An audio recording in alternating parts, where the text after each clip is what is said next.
മൂന്നാമത് പിശാചി യേശുവിനെ ഉയർന്ന ഒരു മലയിലേക്ക് കൊണ്ടുപോയി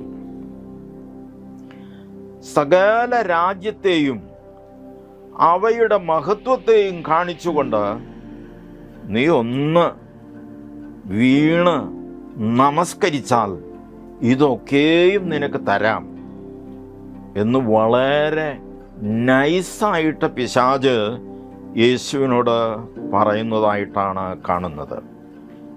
യേശുവിന് വ്യാമോഹത്താൽ ചതിക്കാം എന്നായിരുന്നു പിശാചിൻ്റെ അനുമാനം. ഈ വികലമായ പ്രലോഭനത്തിന് മുൻപിലും യേശു പതറാതെ ഉറച്ചു നിന്നു.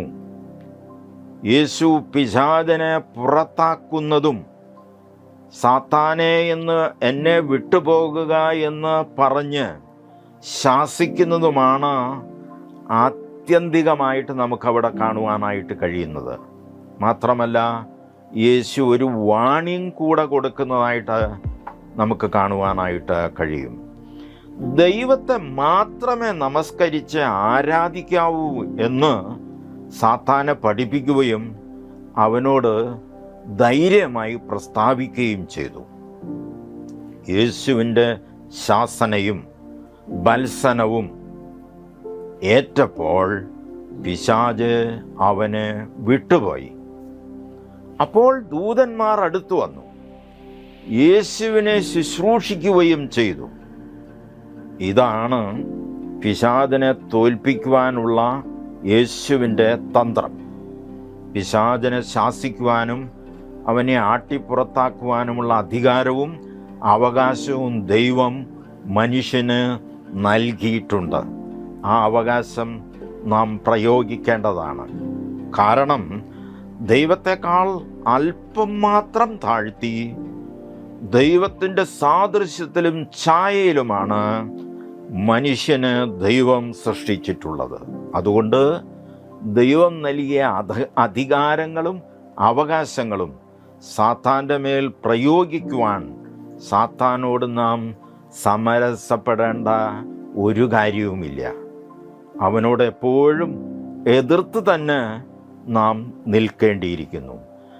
വചനത്താലും ദൈവാത്മാവിനാലും നിറയപ്പെടുന്ന ഏതൊരു വ്യക്തിക്കും പിശാചിനെ അമർച്ച ചെയ്യുവാനും പുറത്താക്കുവാനും അവനെ ശാസിക്കുവാനും കഴിയുമെന്ന് യേശു ഈ വചനഭാഗത്തിലൂടെ നമ്മെ ഉത്ബോധിപ്പിക്കുന്നതായിട്ട് കാണുവാനായിട്ട് കഴിയും.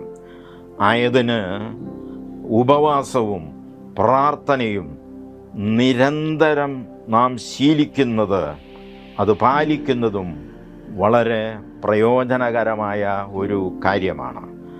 ആത്മാവിനാലും വചനത്താലും ബലപ്പെട്ടാൽ മാത്രമേ സാത്താനെ നമുക്ക് അകറ്റുവാനും എന്നെ വിട്ടു പോകുക എന്ന് കൽപ്പിക്കുവാനും അവനോട് വളരെ രൂക്ഷമായ ഭാഷയിൽ പറയുവാനും അവനെ നിരസിക്കുവാനും നമുക്ക് മുൻപോട്ട് പോകുവാനും യേശുവിൻ്റെ ഈ മാതൃക വളരെ സഹായകരമാണ്. ദൈവത്തിൻ്റെ കയ്യൊപ്പോടും ISI മാർക്കോടും കൂടി പിറന്ന യേശുവിന് ഇതുപോലെ ഒരു പരീക്ഷ ആവശ്യമായിരുന്നുവെങ്കിൽ പാപികളും ദോഷികളും ബലഹീനരുമായ നാം എത്രയധികം പരീക്ഷിക്കപ്പെടേണ്ടവരാണ്. പരീക്ഷയാകുന്ന പുറന്തോട് പൊളിച്ച് ഒരു മനോഹര ചിത്രശലഭം പോലെ അനന്ത വിഹായസിൽ പറന്ന് ക്രൈസ്തവ ജീവിതം ധന്യമാക്കുവാൻ നമുക്കും ശ്രമിക്കാം. പാപമൊഴികെ സകലത്തിലും ഒരു സമ്പൂർണ്ണ മനുഷ്യനായി പിറന്ന ഈശോവിന് ഇത്തരത്തിലുള്ള പരീക്ഷയും പരിശോധനയും ഒരിക്കലും അനിവാര്യമായിരുന്നില്ല. എങ്കിലും അവൻ മനുഷ്യനായി പിറന്നതുകൊണ്ട് മാത്രമാണ് പരീക്ഷിക്കപ്പെടുവാൻ ആത്മാവ് അവന് മരുഭൂമിയിലേക്ക് നയിച്ചത്. ഈ പരമാർത്ഥം നാം മനസ്സിലാക്കേണ്ടതുണ്ട്. ഒന്നാം മനുഷ്യനായ ആദാം പിശാചിനാൽ പരീക്ഷിക്കപ്പെടുകയും പരാജയപ്പെടുകയും ചെയ്തു. ആദാമിൻ്റെ ഈ പരാജയത്തിൽ ആർമാദിക്കുന്നവനാണ് നമ്മുടെ പിശാച്. ഇങ്ങനെ ആരെയും വീഴ്ത്താൻ കഴിയുമെന്ന് വമ്പ് പറയുന്നവനാണ് സാത്താൻ. സാത്താൻ്റെ ഈ വെല്ലുവിളി ദൈവം ഏറ്റെടുത്ത് രണ്ടാം മനുഷ്യനായ ഈശോ മിശിഹായെ സാത്താന് പരീക്ഷിക്കുവാൻ വിട്ടുകൊടുക്കുന്നതാണ് നാം കണ്ടതായ ഈ രംഗം. പിതാവായ ദൈവം തൻ്റെ പുത്രനായ ഈശോ മിശിഹായിലൂടെ സാത്താൻ്റെ തല തകർക്കുകയാണ് ഇവിടെ ചെയ്യുന്നത്. ഈശോ ഒരിക്കലും വീഴുകയോ തകരുകയോ ചെയ്യില്ല എന്ന് ഉറപ്പുള്ളത് കൊണ്ടായിരുന്നു ഇത്തരത്തിൽ ഒരു പരീക്ഷയ്ക്ക് യേശുവിന് ദൈവം വിനിയോഗിച്ചത്. യേശുവിൻ്റെ മനുഷ്യാവതാരത്തിന് ഒരു ലക്ഷ്യവും ഉദ്ദേശവും ഉണ്ടായിരുന്നു. മനുഷ്യകുലത്തിൻ്റെ ആത്യന്തികമായ രക്ഷ പ്രദാനം ചെയ്യുക എന്നതായിരുന്നു യേശുവിനെക്കുറിച്ചുള്ള ദൈവോദ്ദേശം. ഈ ലക്ഷ്യപ്രാപ്തിക്ക് വേണ്ടിയാണ് ദൈവകുമാരനായ യേശു ഈ ഭൂമിയിൽ പിറന്നതും ജീവിച്ചതും കാൽവരിയിലെ മരക്കുരിശിൽ യാഗമായി തീർന്നതും. ഈ ബലിയർപ്പണം ദൈവത്തിൻ്റെ നീക്കമില്ലാത്ത ഒരു കൽപ്പനയായിരുന്നു. ദൈവഹിതത്തിന് അനുസൃതമായി ജീവിക്കുവാനും അവൻ്റെ കൽപ്പനകളെ പാലിക്കുവാനും അതുവഴി മനുഷ്യ സമൂഹത്തിന് പരമപ്രധാനമായ രക്ഷയെ പ്രദാനം ചെയ്യുവാൻ യേശു സർവദാ യോഗ്യനെന്ന് തെളിയിക്കുവാൻ വേണ്ടിയാണ് യേശു സാത്താനുള്ള പരീക്ഷ അവൻ സ്വീകരിച്ചത്. മറ്റൊരർത്ഥത്തിൽ പറഞ്ഞാൽ അനുഭവിക്കേണ്ടി വരുമായിരുന്ന ക്രൂശാരോഹണ മരണത്തിൻ്റെ മുന്നോടിയായുള്ള ഒരു മോഡൽ പരീക്ഷയായിരുന്നു ഈ മരുഭൂമിയിലെ ആ പരീക്ഷ എന്ന് നാം തിരിച്ചറിയേണ്ടിയിരിക്കുന്നു. വാഹന കമ്പനിക്കാരായ നിർമ്മിതാക്കൾ അനേക നിരീക്ഷകളും പരീക്ഷണത്തിനും ഒക്കെ ശേഷമാണ് വാഹനങ്ങൾ നിരത്തിലിറക്കുന്നത്. നിർമ്മിക്കപ്പെട്ട വാഹനം കൃത്യമായും പ്രവർത്തനക്ഷമമാണെന്ന് ഉള്ള ഉറപ്പ് കമ്പനിക്കാർക്ക് മാത്രമുണ്ടായാൽ പോരാ. വാഹനം കമ്പോളത്തിൽ ഇറക്കണമെന്നുണ്ടെങ്കിൽ മോട്ടോർ വാഹന വകുപ്പിൻ്റെ സാക്ഷ്യപത്രവും അത്യന്താപേക്ഷിതമാണ്. ഗവൺമെൻറ് അധികാരികളായ മോട്ടോർ വെഹിക്കിൾ ഇൻസ്പെക്ടർമാരുടെ നിരീക്ഷണത്തിനും പരിശോധനയ്ക്കും ശേഷമാണ് വാഹനത്തിന് അവർ സർട്ടിഫിക്കറ്റ് നൽകുകയുള്ളൂ. അങ്ങനെ വെഹിക്കിൾമാരുടെ അപ്രൂവൽ സർട്ടിഫിക്കറ്റ് നേടിയ ശേഷം മാത്രമേ വാഹനം നിരത്തിലോടുവാനുള്ള സമ്മതം ഉണ്ടാകുകയുള്ളൂ. ഈ ഒരു പ്രക്രിയയാണ് യേശു നേരിട്ട പരീക്ഷ. അതുകൊണ്ട് പരീക്ഷകളും പരിശോധനകളും ഒരു അനിവാര്യതയാണെന്ന് നാം മനസ്സിലാക്കേണ്ടിയിരിക്കുന്നു. ഈ മോട്ടോർ വാഹനങ്ങൾക്ക് ഒരു നിശ്ചിത കാലാവധി കഴിഞ്ഞാൽ റീടെസ്റ്റ് നടത്തേണ്ടതായിട്ട് വരും.